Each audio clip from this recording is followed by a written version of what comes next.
everybody hear me? Yes. Great, lovely. Welcome to Leamington. Welcome to our really gorgeous garage. We do quite a bit of training in here one way or the other. And myself, my name's Marianne, and my friend Gemma, we're going to show you some of the training that we do with our dogs. So in here, you can see a very artificially set up, we call this an art obstacle course. And as you can see, there are quite a lot of items in here that you would typically see if you are out and about, if there are roadworks or maybe some scaffolding where people have to be blocked off from getting to places like that. So what we're going to show you this afternoon are 3 different training stages with 3 dogs that we've got. And what the aim of the game is today is to try and get our dogs to, when they're in harness, get themselves and me as the person that's walking them to avoid obstacles that are in the way. So this is a really crucial element of what our dogs need to do when they're in harness. So imagine, if you will, you've just gone out your front door, you've gone down the road, down the road, down the pavement, you've got a wheelie bin, you've got a lamppost, you've got a tree, you've got groups of people walking at you. When you have your vision, you're not going to be walking into those, clearly. Neither would a dog. But what the dog has to learn is that when that dog is on my left and the dog is in harness, not when it's on lead, but when it's in harness, it needs to make sure that it is taking itself and me past that obstacle. So if from now on, I'll call that the unit. So the unit is the dog and me together. So the dog needs to learn to get the unit safely past those obstacles. Now, 98% of time, our dogs are trained on the left. For a few reasons, probably the most obvious one is that would then leave the guide dog owners right hand free, and a lot of people are right-handed rather than left-handed, so that's one really good reason for it. But also dogs do very much get used to a side to walk on. Now, I've never trained a dog on the right, but it must be a bit like doing this because all your cues and commands are a bit different. Anyway, I digress.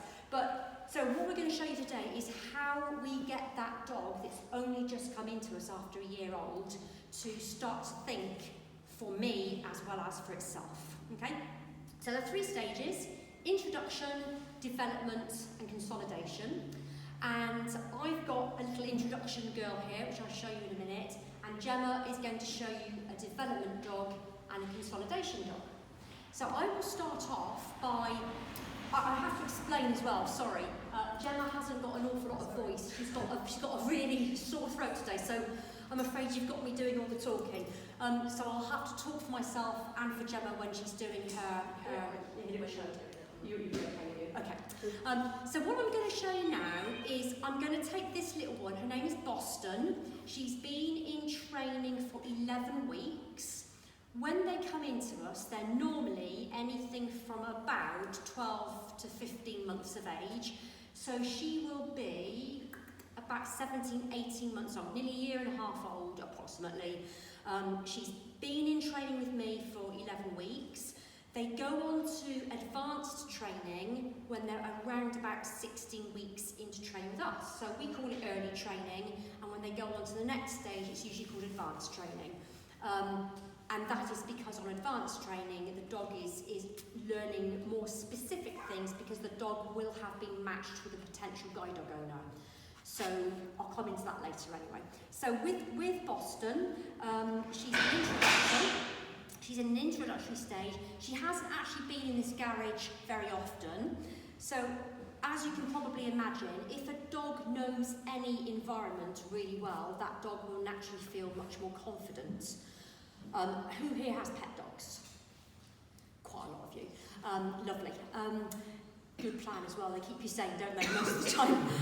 But what I find, and others will find with dogs, if you pick a brand new route to take them on, the first time they'll be quite sniffy, they might be a little bit on their toes, on edge, they don't know what's coming up around the corner, so they might be a little bit, not sure where you're taking me today, Mum, this isn't usual. Second time you take them round, I think I know where we're going. And by the time you've done this route many times, that dog usually is much, much more confident, unless you've got a dog in training that is particularly sussy or a bit worried about situations, and maybe they wouldn't make the best guide dogs anyway if they're not that adaptable. So Boston, she's quite a confident girl, and she's usually very, very willing, and confidence and willingness are the two biggest ingredients in my mixing bowl of requirements of a dog to be able to become a guiding dog.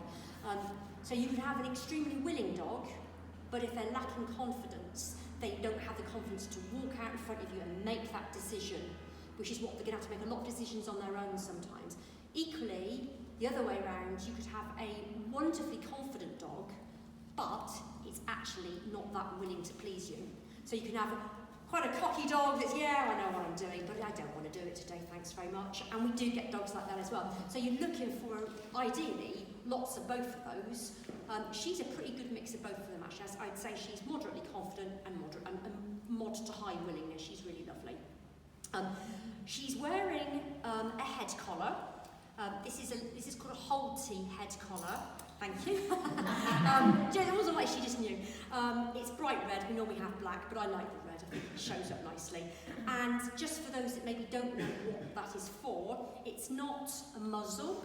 She can open her mouth, she can yawn, she can drink.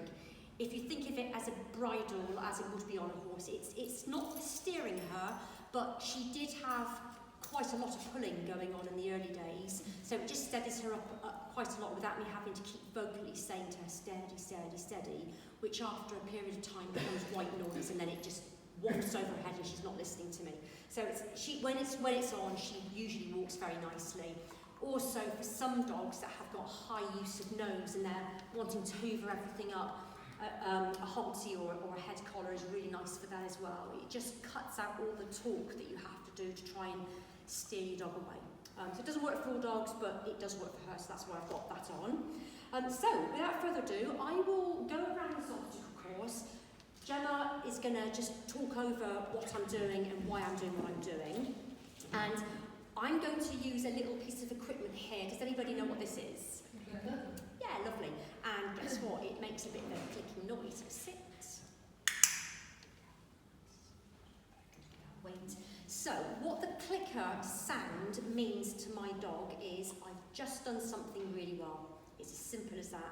So, down. It does take a while to down. She might not. I've just asked her for something she probably won't do, but I'll give it a try. Down.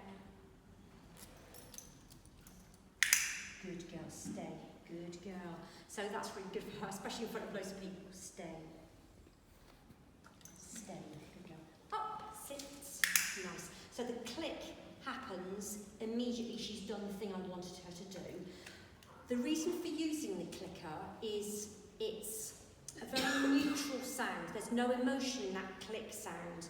So if I said to her one day, good, and the next day I said, good, and the day after I said, good, because as humans, to get the same noise coming out of your mouth every time, depending on if you're a bit frustrated sometimes yourself, is quite tricky to do. So it's not that you can't use your voice to say good girl, but the click is just so precise when you're doing it. As long as you're clicking that behaviour at the right point, because we're humans, we get it wrong sometimes as well. But if most of the time you're getting it right, you follow it through with something that she really likes. So in this case, it's food.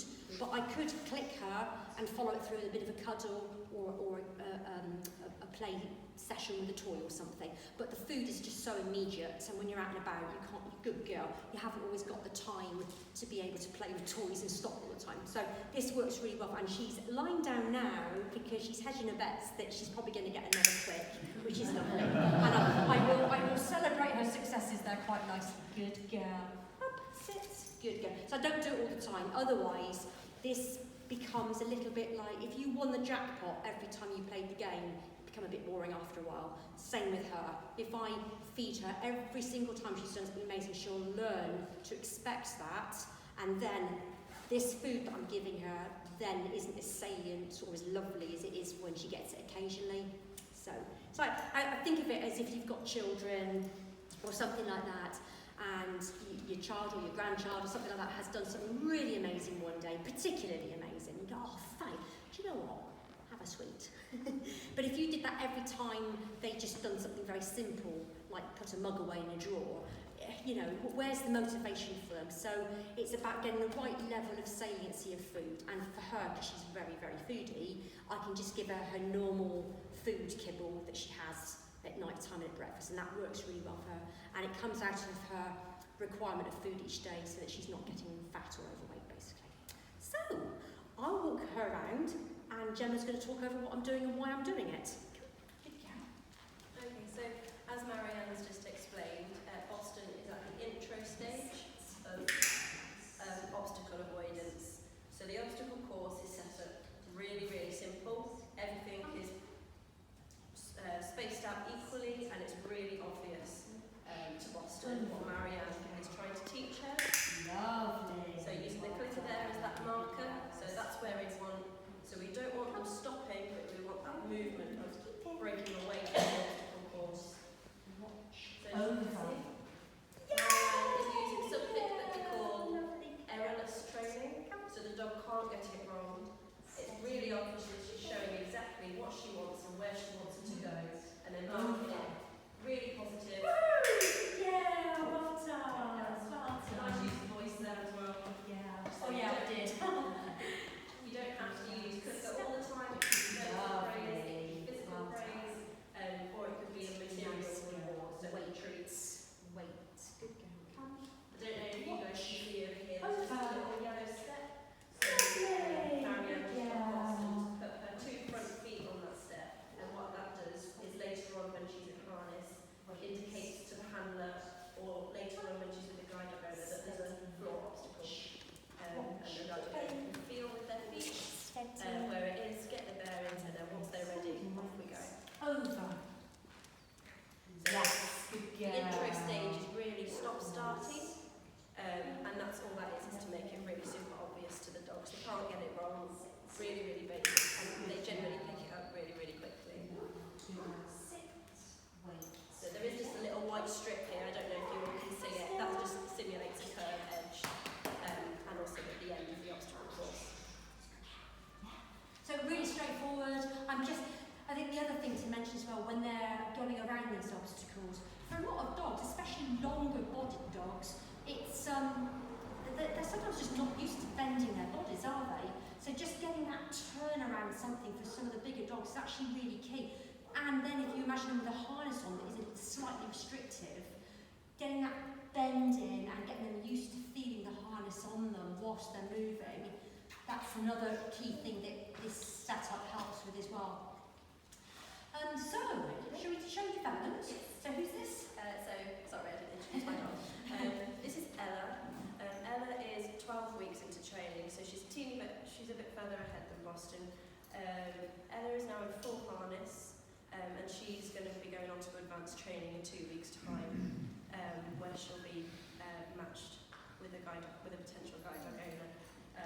So she's at that stage where I'll be giving her a little bit of support every now and then if she gets stuck, but generally I'm going to be trying to let her work it out for herself first, and then if she needs to, I'll be stepping in.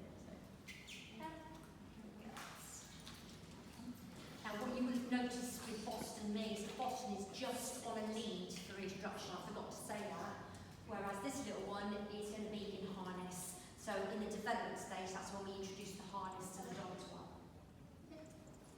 So as you see, she's getting in very, very nicely there, very happy to get into harness. If a dog didn't want to work, it wouldn't get into his harness. It's as simple as that, really. So Gemma's just fitting it nicely, so it's not too baggy and it's not too tight, so the dog's comfortable in it. And then you'll see, as Gemma takes the dog around, how much smoother the transition is between all the obstacles. I want less stop and start. Good girl. Oh, good over. Lovely. So the obstacle that was on Gemma's right, that far orange obstacle, is the one that we're trying to get the dog to take Gemma around. So any obstacles that are on the dog's left, the dog will avoid. Good girl. So she's now taking Gemma around that blue obstacle. She's taking her far away from it. Gemma's got lots of room on her right, and she won't prang into it. Good. As we're coming down this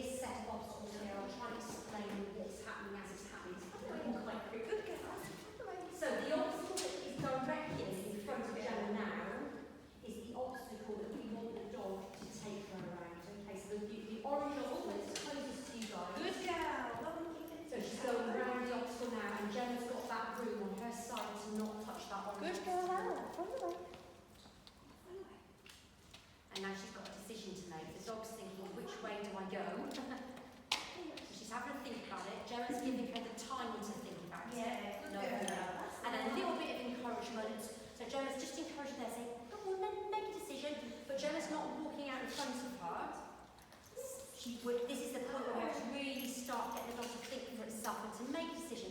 If the dog doesn't make the right decision, it's not the end of the world. And in actual fact, what is a key part of our job role as trainers is to give the dog the chance. Every dog is different. Some dogs will get a little bit stressed if you ask too much of them too soon, but it's just giving that little bit of help when they need it, but getting it at the right point. So if you always help them out, they'll just learn. They'll learn to be helpless, and they'll learn, well, if I just stand here and look like I don't really want to bother, then you'll tell me what to do. And of course, we need dogs that will just make those decisions.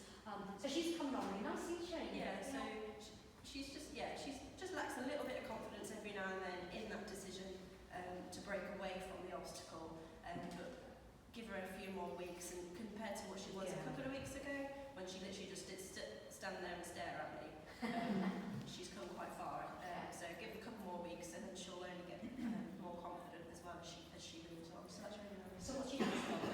So my next dog is Summer. She's a black lab cross golden retriever, and she's been in 17 weeks, so she's a lot further ahead than these two. So hopefully you'll see her. Okay, so Gemma's going to do a quick change of dogs. That's a good girl. Comrades, you can hear me a bit better. So Gemma's just going to change her dogs over. So as she said, Summer, who's the name she's getting out, is very close to what we call consolidation. Consolidation basically means, as the word describes, is that you could potentially throw that dog into any situation and it should be able to get you in and around obstacles really nicely, and with the rest of its work as well. What I didn't say to you is this right shoulder work is just one task we need to get our dogs to do when there are about another 7 or 8 fairly key tasks that they need to do. So for example, other tasks will be locating an objective. So have we got any here? No, we haven't. Sometimes we have, you know, at the light crossings where you have the push buttons, we often get our dogs to locate those. They will put their nose up to it, rest. You can find their head, touch the button, so that if you're blind, you know where the push button is. And then you'll say straight, and they'll go straight to the curb. And then when you hear the audible beep, beep, beep, then you know to cross the road. For those that don't know, I wonder how many of you might know, underneath the little push buttons, you see there's some nods already, there's a little corrugated knob that's underneath it, which if you touch, it spins around when the lights have gone green. So it's not saying, yes, it's safe to cross, any more than the green man is in actual fact. It's basically saying, the lights have changed, it may well be safe for you to cross now. So if you ever see somebody holding onto the bottom or underneath, that's what they're waiting for. And another really nice thing I always try and tell people is, if you ever see somebody with a guide dog out and about, wherever they may be, typically if they're crossing a road and it's a busy road and they've come up to the pavement and they're holding onto the dog with a lead, but they've dropped the handle. I'll get Gemma to show you in a minute, but if the handle is resting on the dog's back and they're holding onto the lead and they're just waiting there and they're clearly not doing much, that's a bit of a, not a cry for help, but that's them saying, could somebody help me, potentially. So if you ever do see a guide dog owner in that situation, it would be lovely if you could go up to them and say, oh, hello, my name's Marianne, do you need any help at all? And there won't be a single guide dog owner out there that wouldn't appreciate that. They might say, oh, no, sorry, I'm actually waiting for somebody. But it would be lovely to offer your help if you felt you could. And if you were to take them across the road, it's about sort of empowering the guide dog owner really here, because it's really important that we don't march them across the road, that they take your arm if they choose to, and that you can guide them safely and just let them know where the step is on the other side. But yeah, generally speaking, if they're standing and waiting and the handle is dropped, that can be an indication that they may require some help. So that would be a lovely thing if people felt they could do that. Right, so Gemma's coming back with it. I'll do a bit more padding. We're quite good at this as we're waiting for us. I'd also like to say, this isn't normally my normal hairstyle, for those who, I don't know if you know, it's a particular month for Macmillan. And I did brave the shave last Friday, which for those of you, thank you very much. It was down here, so I've also given my hair to the Little Princess Trust. who are a lovely charity that make real hair wigs for children up to the age of 24. And I've seen a couple of children that have benefited from these wigs, so that's why I've done what I've done. Although I have to say, I'm not saying that because I'm embarrassed, I'm being proud, I'm walking out there, and it does feel a little bit cool at the minute. I've been given 6 donations of hats, but I kind of forget I've got short hair, and I do get looked at slightly differently because it's a little bit unusual, but there you go. It grows quite fast, and I may be quite lucky. So, do you know my little interlude there? Good girl, that's it. Good girl. So, we've got summer. This is consolidation. So again, you'll see an even more, a better improvement on what the dog is doing without Gemma having to ask so much of the dog. So we'll see how she gets on this week. Gemma, before you start, can you just show it right? So guys, if you see the handle down the dog's back like that, and the guide dog owner holding onto the lead, and they're clearly waiting at the side of the road, that could be an indication that they can do with your help. So that's what I was talking about earlier. Okay? So yeah.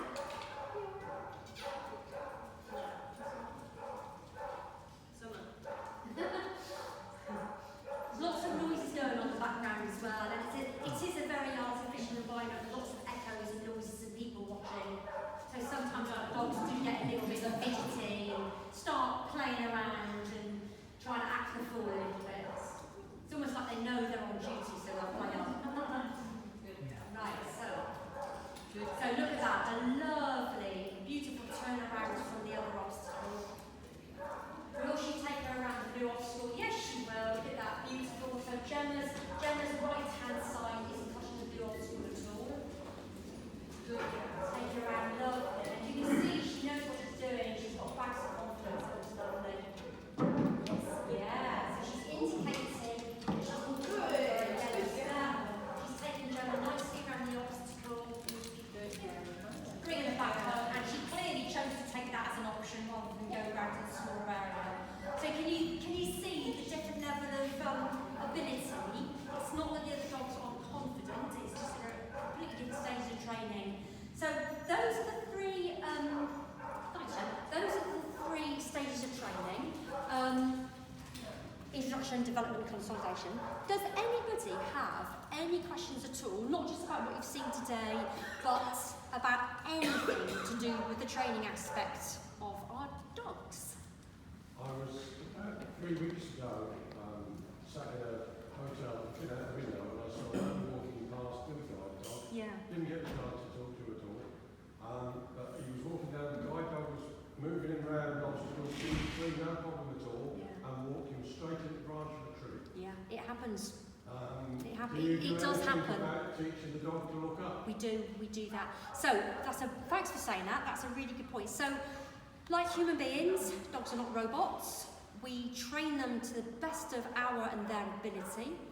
And dogs have moments of lapse of concentration. You know, in exactly the same way. Why do we have accidents in cars? Because somebody somewhere along hasn't concentrated. Dogs do the same thing. Obviously, there are some aspects of what they might not do that they should do that can be more dangerous than others. That is one of them. So when we're talking about obstacles like this, these are all pretty obvious obstacles, aren't they, to us? Less obvious obstacles would be manhole covers on the floor that are a bit higgledy-piggledy or have even been picked up by mistake. Drains that have been opened up as you're walking across the road, they're nasty, they're really nasty. Overhanging branches, awnings outside butchers, all those kind of things. And what we do train our dog, this tends to happen a little bit more on advanced training because it normally takes a lot longer for the dog to pick up on these things. When they're matched to their owner, we're all different heights. So, for example, my husband is 6'5" tall, I'm 5'5". There's a whole ruler length difference. Your dog, or the guide dog, will begin to get an understanding of the height of the person and height of obstacles that they've got to go under. Now this is probably one of the most difficult things for our dogs to learn because they're down here, their world is here. We have to get them to look up and to be aware. And how we would start off by doing that is when we're maybe an awning over a shop or something like that, or a branch. As we're coming up to it, they're not normally aware of it initially. And you would just stop, get the dog to wait, tap the branch, the dog will look up, oh yeah, lovely, great branch. Doesn't mean much to them at the moment, but then what you do is you tap it, you would say wait, you would move the dog over to the left-hand side so that it's going away from the area and will walk around. And eventually, your dog will begin to learn it. But there will inevitably be things that they don't do 100% of the time. They are living creatures that make mistakes as well. So, yeah, they can do 99% of the time brilliantly, and then something will happen. There won't be a guide dog owner out there that hasn't maybe had some sort of hiccup or issue. And of course, the other fairly crucial thing we need to get our dogs to learn to do. So we get this question quite a bit. So if any of you are thinking as, so I've come up to a pavement, I want to cross a road, and I say forward to the dog, and the dog doesn't walk forward. Now, is that because the dog is drifting off and didn't really hear and is a bit bored, or is it that the dog has stopped moving forward because there's a car coming, a cyclist, or all of the quiet cars that we're getting now, which the person might not hear? So we have been petitioning the government actually a little bit to try and put sound back into them. So if any of you do have the quiet cars, just be really aware that if you've got a guide dog owner coming around a corner, they might not have even heard you. So we do lots of training, we call that traffic training, and we get our dogs to, so I'm saying, so if you've got a lovely biddable dog like this dog here who wants to please me a lot, if she's at a pavement and I say, forward, she knows that means something, and she will walk across the road because I haven't done that training with her. In the next month or so, I will be getting her, so I'll have one of my colleagues in a car, so it's set up properly. We don't do this with Joe Public because we would terrify people, but we have cars coming at us purposely at slow speeds initially, and then what we would do is, as the dog is at the curve edge, as the car is coming forward, the car stops in front of us. We point out the car, we say forward to the dog, we get the dog to come within about a metre of the car, we tap the car, obviously this is why you can't do it with people, we tap the car and we say, the normal cue for a dog to go forward is forward, like that. What we say is we say wait, but have the hand movement. So we say wait, most dogs will wait and not go forward, and then the car drives off, and when the car is safely round the corner, forward, in your perky voice again. We need to get the dog to the point where you will be saying forward as a car is coming round and they just know to stop. So that would be step one, and the final step is the one I've just said, and all those little shades of grey in between is what we have to train to do. So it's repetition, and eventually the dog will learn to get it. You know, I can't stress enough actually, some dogs are brighter than others. The brightest ones don't always make the best guide dogs because they're too bright. And they're often the ones that end up training you. You think, hang on a minute, you just got me to give you an extra treat. You know, they're quite canny like that. So you want a sort of a middle of the road kind of dog, really. But yes, it's a good point, well raised, about accidents do happen sometimes. Any other questions? How much off-duty time does a dog need to have in a day? Oh, most of the time it's off-duty. So when Boston is on a lead like this, I expect good behaviour from her, but she's not guiding me. It's only when the harness is on and the handle is up that she's on duty. And depending on the guide dog owner and how much they like to go out and about, depends on how much workload that specific dog has. So some dogs, really, their natural want is to maybe have 2 hours of walking a day. Some guide dog owners don't want to do that, which is fine. We find them a dog that is more low-key. Some guide dog owners take their dogs to work, so they get a lovely walk in, or they might go in on transport. They get there, they chill out under the desk, everybody knows them, all is well, and then they will come at the end of the day with obviously respites of play during the day. Our dogs vary a lot. I would say typically in training, because I've got 6 dogs in my pack at the minute, which is 2 dogs too many. We've got a lot of pups that have come through. Good girl. I would normally say my dogs will get 2 20-minute sessions a day or 2 half-an-hour sessions depending, and that is enough for them because mentally they're being challenged, and the mental challenging really tires them out usually. So physical and mental challenges.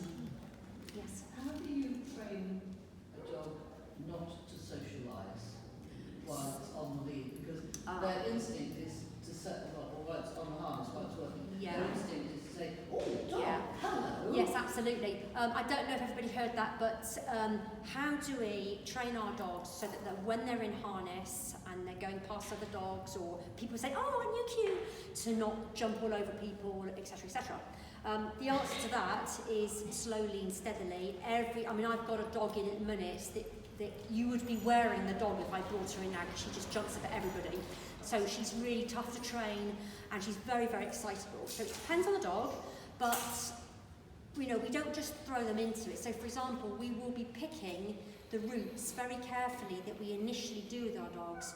So when they're in the introductory stage and their harness has just gone on, we will be picking a very, very quiet residential route where we know there aren't lots of cats and dogs. We'll pick the right time of day, not when maybe parents are taking their children to school with a dog as well. And initially, if we know our dog is very excitable around other dogs, we may choose to walk to the other side of the road, or we may walk back on ourselves to avoid that situation initially. And we do lots of fun things here where some people bring their own pet dogs, and we get our dogs used to walking around them from a distance and then closing up that distance. So sociably, they have to be well behaved, definitely, but we're not trying to knock the character out of them. And loads of guide dog owners love dogs that have got some character to them, which is what we want as well. So they have plenty of time to be themselves, chill out, play, have sessions with our boarders that take them home. But when they're in harness, they do need to have good manners, clearly, because if they don't and they jump up and you're at the end of a harness and you can't see what's in front of you, you don't necessarily know if the dog is swerving you around an obstacle and it's being a good dog, or whether it's swerving you right towards another dog. And so where do you give the praise? If you don't know, you might say, oh, good dog, because you think the dog's taking you around a lamppost. Actually what it's doing is taking you to another dog. So that's why we have to know that they're pretty good, really, to be honest. Yes? Why do you not train chocolate-coloured labs? We do, occasionally. I've never seen one. Yeah, we have got one here. We had one recently who he's just gone on. But generally we don't train them just because they're very excitable, more Yes. excitable than the yellow and the black ones. So that's the only reason. It's in they their can't- genes. Yeah, they can't concentrate. No, labs aren't labs. No, they're all different. They really do have different characters, and you often find, especially with the chocolate labs, as Gemma has said, they can be quite just easily excitable, easily aroused. Whilst we do the best breeding that we can do, it's in their genes. They've got different genes, so it comes out differently. In the same way that we wouldn't choose a boxer dog to be a guide dog. So different breeds, different colours of breeds can have a different impact as well. Just a word about, I've been around guide dogs for a long time, quite professionally involved, not a guide dog owner though, but Yes. the toileting element of the guide dog, Yes. that's quite fascinating in the sense of who, why, and how we get the food out. Yeah. Okay, for those that didn't hear, we're talking poo. It is a major conversation, topic of conversation here. So we need our dogs, this is the ideal world, we need our dogs to be able to spend is another word for going for a poo. We need our dogs to spend in a habit if at all possible. So when they wake up in the morning, most dogs will go out for a wee and a poo in the morning. Guide dog owners, if they have any residual vision, will be able to pick that up. Guide dog owners are exempt from picking up dog poo when they're out and about, but obviously as an organisation and as people in their own right, they would often feel quite embarrassed to leave the poo. So we train our dogs to get into a good spending habit, and there can be lots of problems with spending. In fact, if your dog is out walking in harness and it's spending in harness all the time, that if we can't fix it, that dog will be withdrawn. So it's that important, because what you don't want is every time you walk out the front door, 50 metres up the road, the dog does a poo or a wee. You just can't have that all the time. So occasionally is acceptable, occasionally. So how we manage that is by monitoring what the dog is doing and when, getting used to how many the dog does a day, when that's likely to be, and then we will walk the dog and train the dog around the dog spending patterns, routines. Most of them do one in the morning, occasionally they'll do one during the day, and a lot of them do one again in the evening after breakfast and tea, essentially. But we do have some real problem dogs who, maybe through puppy walking, they've just gotten into the habit, if they walk out the door, they do it straight away, whereas actually you want them to go out and ideally spend on a concrete surface, because not all of our guide dog owners have gardens, so they need to be able to spend on concrete as well. So yeah, it is a very fascinating subject, and I could go on all day about it, but I won't. But I hope that answers a little bit about why it's so important. How long do you give a dog before you say that's enough training? Okay, how long's a piece of string? It's a really good question. A dog can be withdrawn at any point from when it goes out to the puppy walker at 8 weeks or so to before it, it can be withdrawn after it's been qualified, in actual fact. So there's a whole host of reasons why that might be. If there's a health reason, then obviously we will not be putting a dog out if there's any kind of health reason that is long term, that we can't find a reasonable solution to. That's just not fair on the dog. So they would be rehomed, or depending on the type of health issue, they might be used maybe as a buddy dog here. So they're not really working, but they're a buddy dog for a young person, which is quite nice.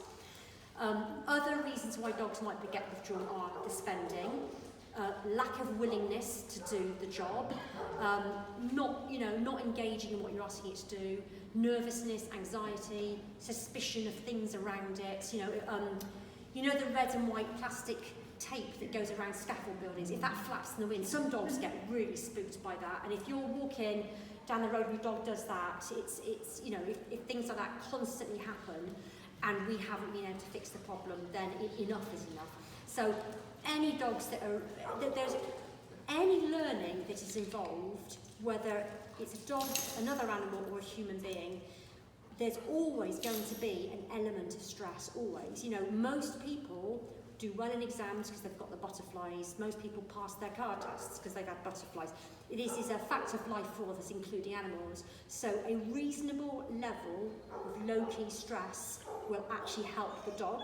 So you might see dogs yawning, like that. And they're not tired, it's a little bit of stress. Or lip smacking, like that, a little bit. If you see loads, then you know your dog's too stressed, but a little bit is sufficient for them, because it means they're plugged in, it means they're alert, because they're a little bit on their toes, maybe slightly.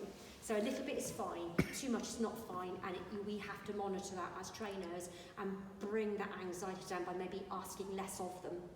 So in terms of withdrawing them, we don't say, right, your dog's had 16 weeks now, is it fit to go on or not? It's continually being monitored. So just very quick example, I've got a dog that's been in 3 weeks. She hasn't adapted very well to the kennel environment here since coming away from her puppy walkers, and I've got her an office space up in the building, which represents a little bit more like how it would have been at home with her. I'm taking her home with me as well at lunchtimes, and she's out at a border in the evening. So I've done the best I can for her to try and help her to relax a little bit.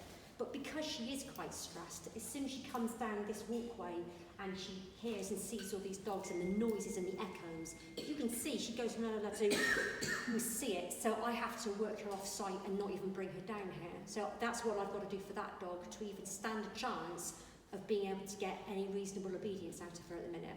Yeah. Do you think she'll make it? I think with this one she probably won't. Not this one, the other dog I'm talking about. No, I don't think she will. 1 in every 4 of our dogs is withdrawn for one reason or another. So, we are picking. We need dogs to be good.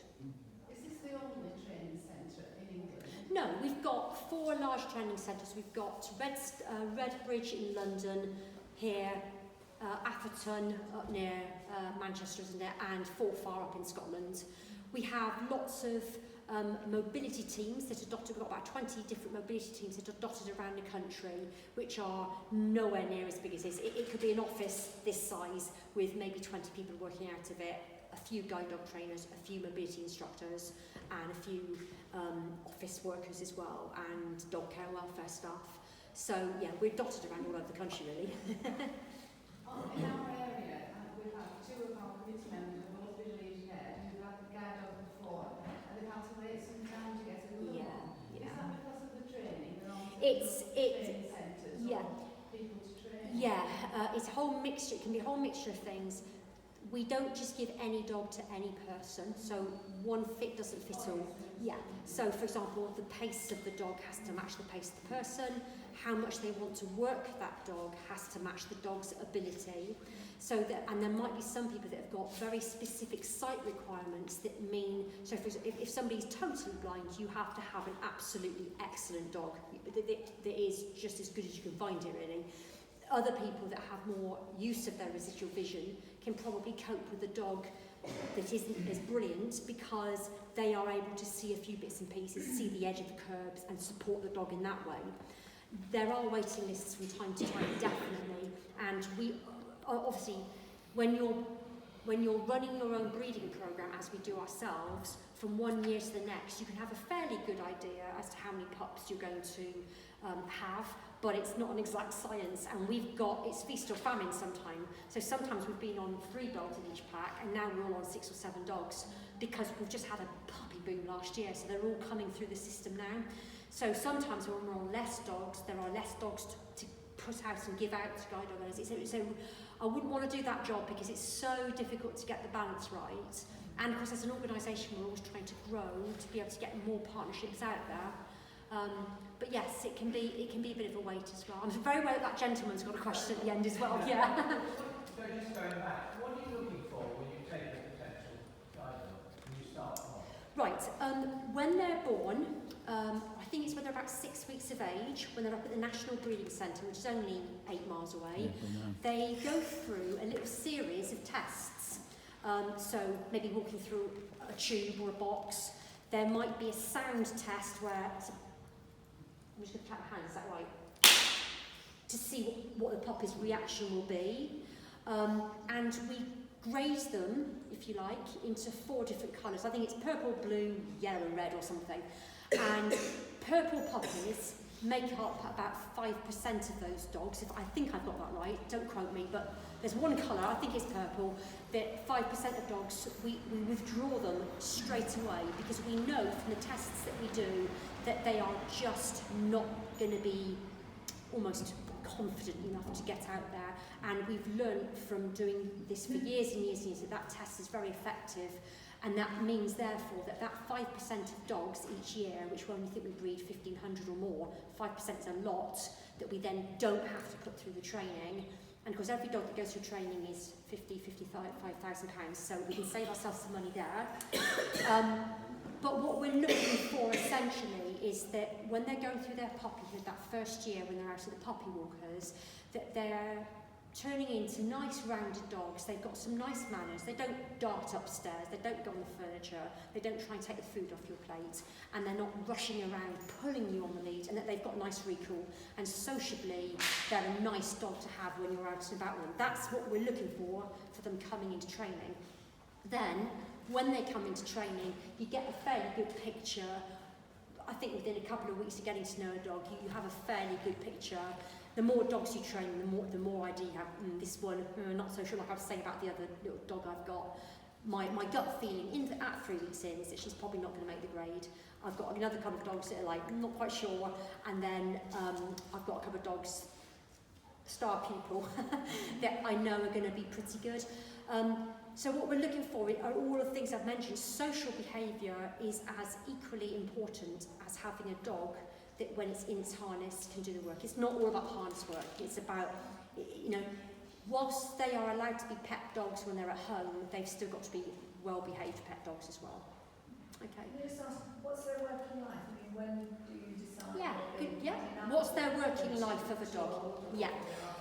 So normally they become a guide dog somewhere around about the 2-year age approximately.